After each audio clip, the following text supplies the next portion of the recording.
கிறிஸ்துவுக்குள் பிரியமானவர்களே, கர்த்தரும் இரட்சகருமாய் இயேசு கிறிஸ்துவின் ஈடு இனிய நாமத்தினாலே உங்கள் யாவருக்கும் என் அன்பின் வாழ்த்துக்களை தெரிவித்துக் கொள்கிறேன்.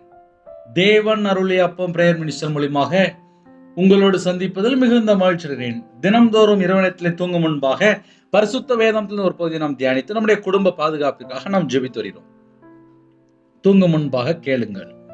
2 நாளாகமம் 16ஆம் அதிகாரம் 9ஆம் வசனத்திலே தம்மை பற்றி உத்தம இதயத்தோடு இருக்கிறவர்களுக்கு தம்முடைய வல்லமையை விளங்க பண்ணும்படி கர்த்தருடைய கண்கள் பூமி எங்கும் உலாவிக் கொண்டிருக்கிறது. ஹல்லேலூயா. இந்த விஷயத்தில் மதியில்லாதவர்களாய் இருந்தீர்கள், ஆகையால் இது முதற்கொண்டு உமக்கு யுத்தங்கள் நேரிடும் அப்படின்னு சொல்லி இந்த வசனம் முடியுது. இன்னைக்கு நமக்கு என்ன செய்தி அப்படின்னா, தம்மை பற்றி உத்தம இருதயத்தோடு இருக்கிறவர்களுக்கு. சில வசனங்கள் நம்ம தியானிக்கும் போது கர்த்தருடைய பிள்ளைகளு அந்த வசனம் என்ன எழுதப்பட்டிருக்கு அதை நம்ம கொஞ்சம் ஆழமா நோட் பண்ணணும். தேவனை பற்றி உத்தம இருதயத்தோடு இருக்கிறவர்களுக்கு, உத்தம இருதயம், உண்மையான இருதயம். அப்ப நம்ம இரவு நேரத்துல தூங்கும் முன்பாக என்ன செக் பண்ணி பார்க்கணும் அப்படின்னா, செல்போன்ல சார்ஜ் இல்லைன்னா கரெக்டா தெரியுது, ஆமா சார்ஜ் இல்ல, சார்ஜ் போடணும், இதெல்லாம் கரெக்டா தெரியும். ஆவிக்குரிய வாழ்க்கையிலே, ஆவிக்குரிய நிலைமையிலே உத்தம இருதயம், தேவனுக்கு முன்பாக நம்முடைய இருதயம் எப்படி இருக்கு, தம்மை பற்றி, தேவனை பற்றி உத்தம இருதயம். இப்போ நம்ம சிம்பிளா சொன்னா எப்படி புரியும் அப்படின்னா, அடுத்த வருஷம் நமக்கு ஒரு பெரிய கிஃப்ட் தராங்க கவர்மெண்ட்ல இருந்து. நம்ம நம்பிக்கையோட காத்திருப்போம், நம்ம நம்பிக்கையோட இருப்போம். அடுத்த மாசம் நமக்கு ஒரு கிஃப்ட் தராங்க கவர்மெண்ட்ல இருந்து. சில வீட்டுலலாம் கவர்மெண்ட்ல அறிவிச்சாச்சு அப்படின்னா நமக்கு அது கிடைச்சிரும் சொல்லி ரொம்ப பொறுமையா இருப்பாங்க.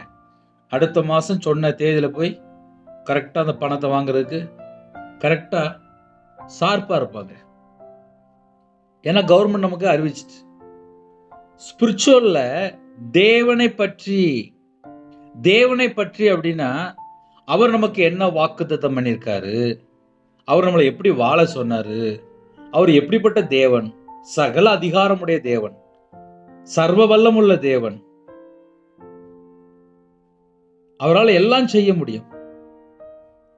நம்ம வாழ்க்கையிலே நம்ம தேவனை எந்த அளவுக்கு தெரிந்து கொள்றோமோ அந்த அளவுக்கு நம்முடைய வாழ்க்கையிலே ஆசீர்வாதம். தம்மை பற்றி உத்தம இருதயத்தோடு இருக்கிறவர்களுக்கு, உத்தம இருதயத்தோடு இருக்கிறவர்களுக்கு, உத்தம இருதயத்தோடு இருந்தால் அவங்களுடைய வாழ்க்கையிலே தேவனுடைய வல்லமை வெளிப்படும். சில குடும்பத்தில் இப்ப என்ன நடக்கு அப்படின்னா, உத்தம இருதயத்தை காணோம், உத்தம இருதயத்தோடு காத்திருக்கல, தேவனை பற்றி அந்த ஒரு ஞானம் இல்லை, அந்த ஒரு அறிவு இல்லை, அந்த ஒரு புத்தி இல்லை. உலகத்தை மட்டும் பார்த்துக்கிட்டே இருப்பாங்க. பல மணி நேரம் கையில பைபிள் எடுத்து வாசித்து, தேவன் எப்படிப்பட்டவர், அவருடைய வல்லமை எப்படிப்பட்டது, அவர் எப்படி அதிசயமான தேவன், அதையெல்லாம் நம்ம கையில பைபிள் எடுத்து வாசித்து நம்ம நிதானமா வாசிக்கும் போதுதான் நம்முடைய ஸ்பிரிச்சுவல் லைஃப் நல்லா இருக்கும். தம்மை பற்றி உத்தம இதயத்தோடு இருக்கிறவர்களுக்கு, உத்தம இதயத்தோடு இருக்கணும். அப்படிப்பட்ட ஒரு வாழ்க்கையா இருந்துச்சு அப்படின்னா அவங்களுடைய வாழ்க்கையில வல்லமை வெளிப்படும். தம்முடைய வல்லமை விளங்க பண்ணும்படி கர்த்தருடைய கண்கள் பூமி எங்கும் உலாவிக் கொண்டிருக்கு. இரவு நேரத்திலே ஒரு சின்ன செய்தி தான், இந்த அதிகாரத்தை ஃபுல்லா வாசித்தா அதுல நிறைய அர்த்தம் இருக்கு. நம்ம இப்ப வாழ்ற காலம் கடைசி காலம். இந்த கடைசி காலத்திலே நம்ம இருதயம் உத்தம இருதயமா இருக்கா, உண்மையான இருதயமா இருக்கா, உத்தம இருதயத்தோடு காத்திருக்கிறோமா, உத்தம இருதயத்தோடு இருக்கிறோமா, தேவனை பற்றி அந்த உத்தம இருதயம் நமக்குள்ள இருக்கா? தம்முடைய வல்லமை விளங்க பண்ணும்படி தேவனுடைய வல்லமை வெளிப்படணும் அப்படின்னா நம்ம இருதயத்துக்குள்ளே தேவனை எப்படி அறிந்து கொண்டோம், எப்படி புரிந்து வைத்திருக்கிறோம்? ஒரு கல்லையோ ஒரு மண்ணையோ ஒரு கட்டையவோ கிடையாது. நம்ம மெய்யான தேவனை ஆவியோடும் உண்மையோடும் தேவனை தொழுது கொள்கிற காலம் அது இப்பொழுதே வந்திருக்கிறது. நம்முடைய தேவனை ஆராதிக்க வேண்டும் என்றால் கர்த்தரே தேவன் என்பதை முதலாவது அறிந்து கொள்ளணும். அப்படிப்பட்ட ஒரு நம்பிக்கை, அப்படிப்பட்ட விசுவாசம், தம்முடைய வல்லமை விளங்க பண்ணும்படி தம்மை பற்றி உத்தம இதயத்தோடு இருக்கிறவர்களுக்கு கர்த்தருடைய கண்கள் பூமி எங்கும் உலாவிக் கொண்டிருக்கு. ஆனா சில குடும்பத்திலே எப்படி இருப்பாங்க அப்படின்னா, இந்த விஷயத்தில் மதி இல்லாதவர்களா இருந்தீர்கள், ஞானம் இல்லாமல் இருந்தீர்கள் இந்த விஷயத்தில், ஆகையால் இது முதற்கொண்டு உமக்கு யுத்தங்கள் நேரிடும் என்றான். மூளை இல்லாம இருந்தாச்சு அப்படின்னா யுத்தம் வந்துருமா, அதுக்காக தான் அர்த்தம். இந்த விஷயத்தில் மதி இல்லாதவர்களா இருந்தீர்கள், ஆகையால் இது முதற்கொண்டு உமக்கு யுத்தங்கள் நேரிடும் என்றான். அப்போ ஒரு மனுஷனுடைய வாழ்க்கை யுத்தம் ஏன்பா வருது, ஏன் பிரச்சனை வருது, ஏன் போராட்டம் வருது அப்படின்னா மதி இல்லாதவர்களா இருந்தீர்கள். இந்த விஷயத்தில், எந்த விஷயத்தில்?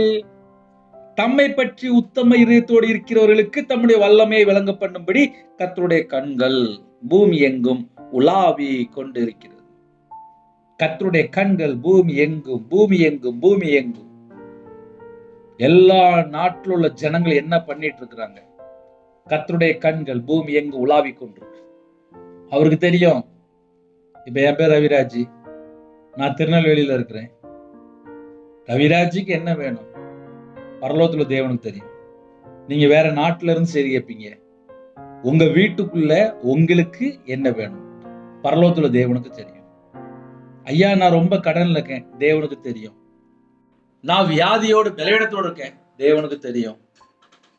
தம்முடைய வல்லமையை விளங்க பண்ணும்படி அப்படின்னா ஒரு 10 லட்ச ரூபா கடன் இருக்கா, ஒரு 50 லட்ச ரூபா கடன் இருக்கா, 1 கோடி ரூபா கடன் இருக்கா, இல்ல ஒரு 2 கோடி ரூபா கடன் இருக்கா, அந்த கடனை மாற்ற என் இயேசு கிறிஸ்துவால முடியும். அவர் சர்வ வல்லமுள்ள தேவன், சகல அதிகாரமுள்ள தேவன்.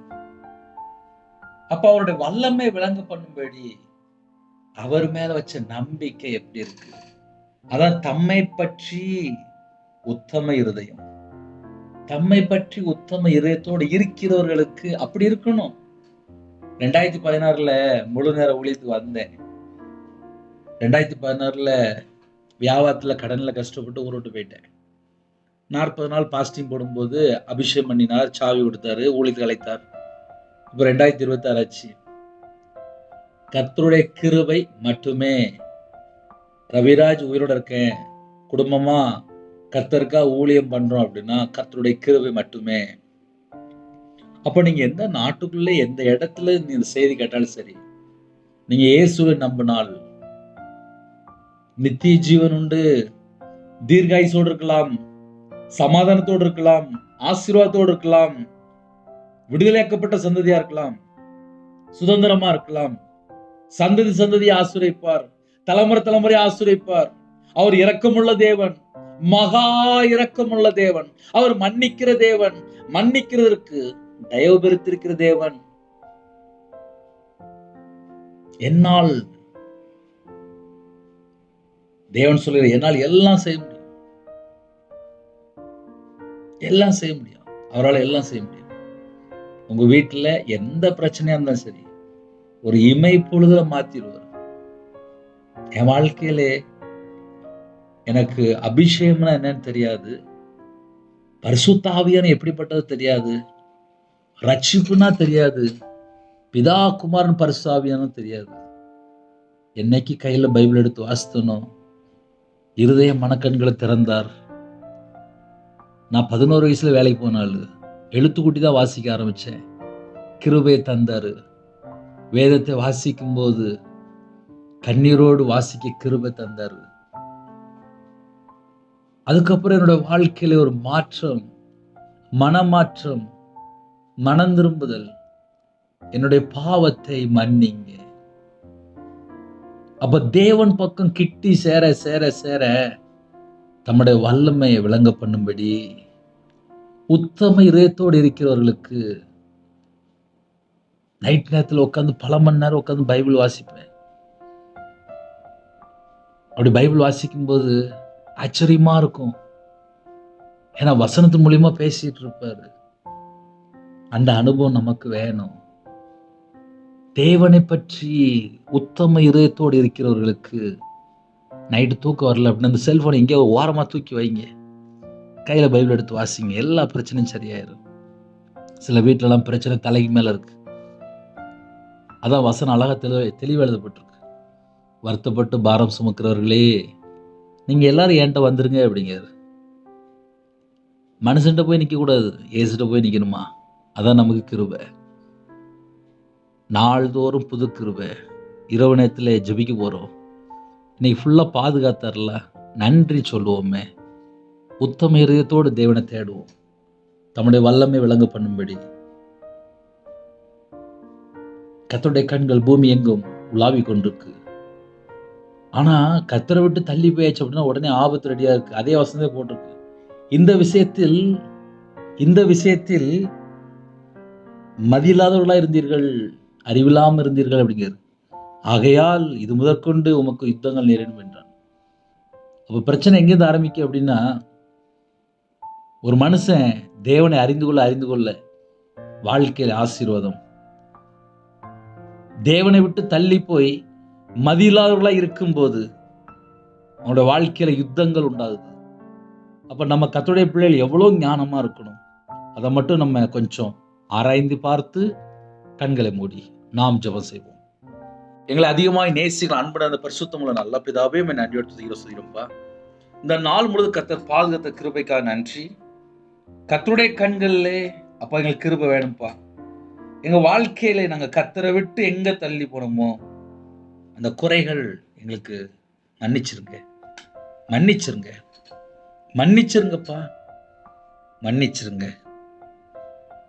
மன்னிக்கிற தேவனா இருக்கிறீங்க. இரவு நேரத்திலே சமாதானமான ஒரு தூக்கம் தாங்க. எங்களோட ஆவியை உங்களுடைய கரத்தில் பண்ணிடும். எங்க வீடு முழுதும் இயேசு கிறிஸ்து ரத்தம் நிறைவிட்டும். உருவின பட்டயத்தோட தேவ தூதர் உலாவி கொண்டு சிறுபிள்ளை முதற்கொண்டு முதியோர் எல்லா குடும்பத்தையும் வேலையடைத்து ஆசுடைங்க. கற்பதினியா ஜெபினா கர்த்தர் மனம் வரங்க. மாசமா இருக்க கர்த்தர் ஆசுடைங்க. டெலிவரி போறாங்க கர்த்தர் கூட இருங்க. பிள்ளைகளோட வேற நாட்டுக்குள்ள இணைந்துருக்காங்க எல்லா குடும்பத்தையும் உங்களுடைய ஜீவனுக்குள்ள அர்ப்பணிக்கிறோம். பிதா குமாரன் பரிசுத்த நாமத்துல முத்திரை போட்டு வேலையடைத்து ஆசுடைங்க. பிரிந்த குடும்பங்கள் இணைந்து வாழணும்ப்பா. நைட் நேரத்துல விபச்சார அடிமை, மதுபான அடிமை, போதை காரியங்கள், கஞ்சா பழக்கம், விக்கிர வழிபாடு, மாந்திரியம், பிள்ளி சுனியம், ஏவல்ல எந்த குடும்பத்துல அடிமையோடு இருக்காங்களோ அந்த எல்லா செத்த கிரியலாம் ஏசு கிறிஸ்து ரத்தத்தினாலே, ஏசு கிறிஸ்து நாமத்தினாலே அக்கினி இறங்கி வரட்டுப்பா. சுட்டெரிப்பின் அக்கினி இறங்கி வரட்டுப்பா. ஒவ்வொரு குடும்பத்துக்கு ரோம கிரீசர வானமண்டல பொல்லாத ஆவிகள் சத்ருடைய சகல கிரியெல்லாம் ஏசு கிறிஸ்து நாமத்தை சுட்டெறியப்பட்டோம். ஒவ்வொரு குடும்பத்துக்கு விடுதலை உண்டாகட்டும், சுகம் உண்டாகட்டும், ஆரோக்கியம் உண்டாகட்டும், பலன் உண்டாகட்டும், தீர்காயுஸ் தாங்க. நைட் நேரத்தில் பலவீனத்தோடு யாரெல்லாம் ஜெபிக்கணுங்களோ எல்லா பலவீனத்திலும் நீக்கி சுகம் தாங்க, ஆரோக்கியம் தாங்க, பலன் தாங்க. உங்களுடைய தலைமுறை கரத்தில் தொட்டு சுகமாக்கி தாங்க. கடன் பிரச்சனை மாற்றித்தாங்க. எல்லா குடும்பத்தையும் ஆசீர்வதிங்க. நைட் ஷிஃப்ட்ல இருக்காங்க, நைட் டிரைவிங்ல இருக்காங்க, கர்த்தருடைய கரம் பிள்ளைகளோட கொடுக்கட்டும். முன்னும் பிடுமா தேவ தூர நிப்பாட்டுங்க. வேலைக்கா ஜெபிக்கிறாங்க, கர்த்தர் மனமிறங்கி வாசல் திறந்தாங்க. வெளிநாட்டுல இருக்காங்க, இருக்கிற இடத்துல கர்த்தர் வேலை அடைங்க. அதிக அளவில் உங்களுடைய சமூகத்துல கண்வெளிக்கு கிருபை செய்யுங்க. செல்போன்ல தேவையில்லாத காரியங்களை பார்க்காதபடி கர்த்தர் வேலை அடைங்க. உங்க பிள்ளைகள் ரட்சிக்கப்பட்ட பிள்ளைகளா இருக்கணும், வேதத்தை தியானிக்கிற பிள்ளைகளா இருக்கணும், ஜெபிக்கிற பிள்ளைகளா இருக்கணும். கர்த்தருடைய வருகையில நாங்க காணப்படணும், மறுரூபமாக்கப்படணும். கர்த்தர் கிருபை செய்யுங்க. உமக்கு பிரியமானபடி வாழைகளை அர்ப்பணிக்கிறோம். தேவன் அருளியாப்போம் மினிஸ்டர் மூலியமா இணைந்த குடும்பங்கள் இயேசு கிறிஸ்து நாமத்தால் வெளியேறப்பட்டோம். கர்த்தர் பொறுப்படுத்துங்க. இயேசு கிறிஸ்து பிதாவே ஆமீன். தேவனுக்கே மகிமை உண்டாவதாக. கர்த்தர் தாமே உங்களையும் உங்கள் குடும்பத்தையும் சகல காரியத்திலும் சம்பூர்ண அதிருப்தியாக கர்த்தர் கொடுத்து ஆசீர்வதிப்பாராக. ஆமீன். கர்த்தராகிய இயேசுவின் கிருபையும் பிதாவாகிய அன்பும் பரிசுத்தருடைய ஐக்கியமும் இப்பொழுதும் எப்பொழுதும் சதா காலங்களில் நம்ம கொடுப்பதாக. ஆமீன். கிறிஸ்துவின் பிரியமானவர்களே, 93630641 நம்பர் உண்டாகும். நாங்கள் உங்களுக்காக குடும்பத்தை ஜெபிப்போம். தொடர்ந்து God bless you. Thanks for watching. Please subscribe our channel. Click the like and share. Click the bell. God bless you.